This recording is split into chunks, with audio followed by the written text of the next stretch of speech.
Andyan ka pala! And syempre, andito pa rin ako. So if you notice, I'm wearing the same shirt and earrings and my hair is drier now. Because I recorded this video right after my previous video.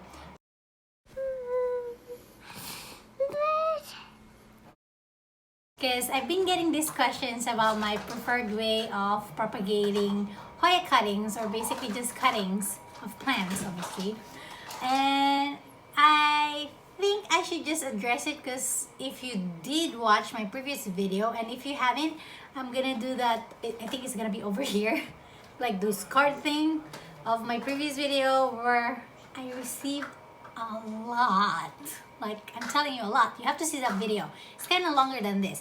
But yeah, so I got a bunch of cuttings. Like, I'm still recovering from it. My heart, I can actually feel my heart. Like, I'm still so excited about that. Yes, you gotta watch it for yourself. So anyways, back to this, why I'm doing this video is because you guys have been asking me about how do I propagate my HOYA cuttings. So what I do, I get these little containers.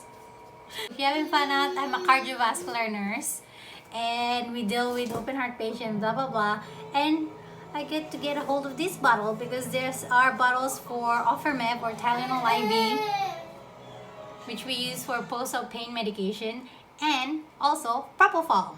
Yep, the Michael Jackson drug. But of course, I only take the bottles. I got a disclaimer from a previous video, but moving on. So I do have these containers filled with filtered water. Yes, I only propagate in filtered water. I don't know why. I feel like my cuttings deserve, clean water. Like, why not? I don't drink tap water. Why would they drink tap water? So, filtered water. I use Brita. I'm gonna link everything.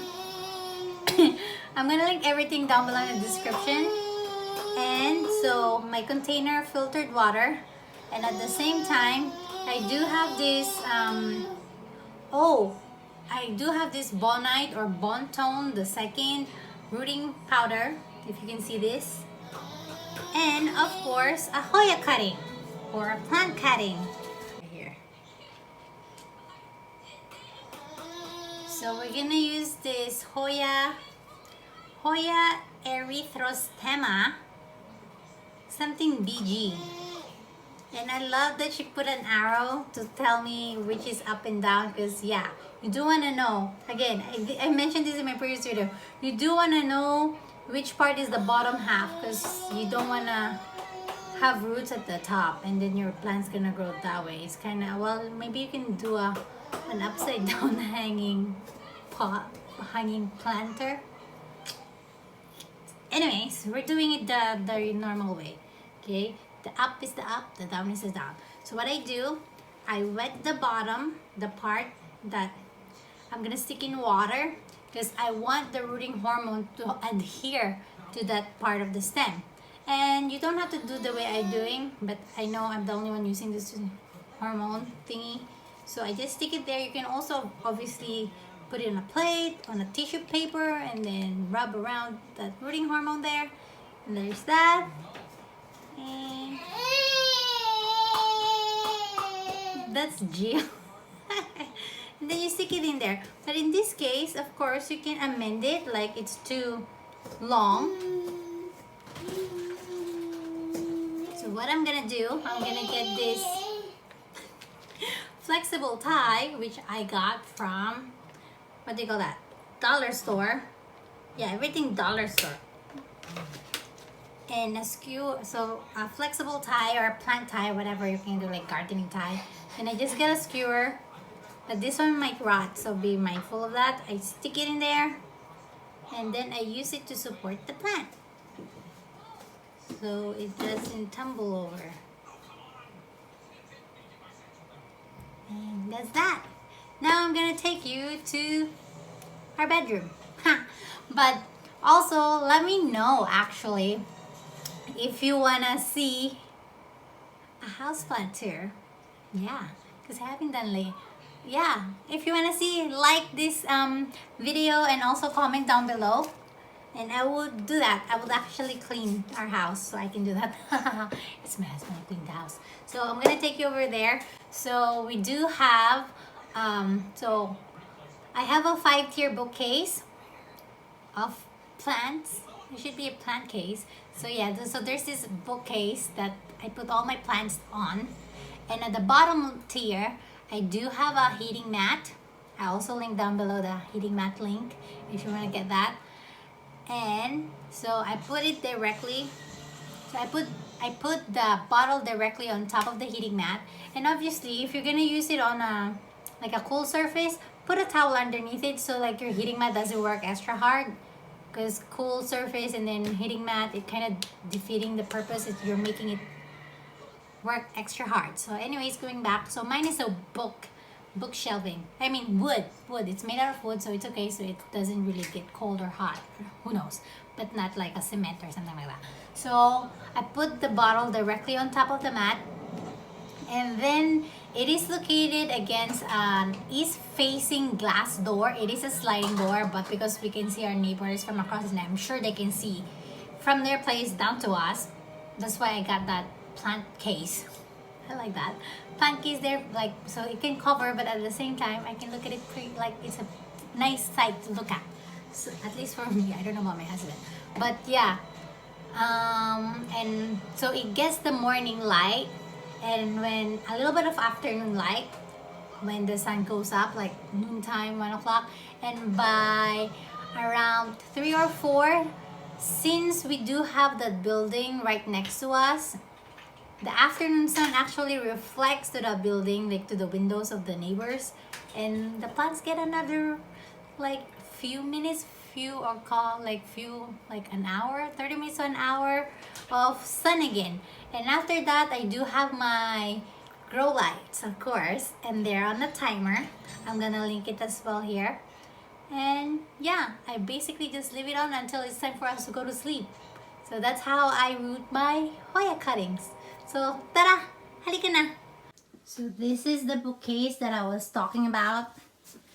We're not gonna deal with the rest, but we're going down all the way at the bottom. And yes, that's the heating mat. It's the Vivo Sun heat mat. Sorry, it's upside down. But yeah, it's here. And there's the grow light up there. It's kind of bright. And I just put it there. They're actually warm right now, so obviously the plants, the roots, I guess, love the warmth because they really grow fast. I'm gonna show you. Yeah, those are my baby polyneura. Like, look at those roots. It took this a while to root, but oops, this is the first one that rooted amongst the plant that I got recently. The Mother's Day haul, like the cuttings. See that? This is the Hoya albiflora from Rick Jarrett. So there's that. So I'm taking this off to make room for the ones that I just got. So this is that. And then if we go over here, forgive me about the mess. It came with this thing. So maybe I'll take a better picture later on. But apparently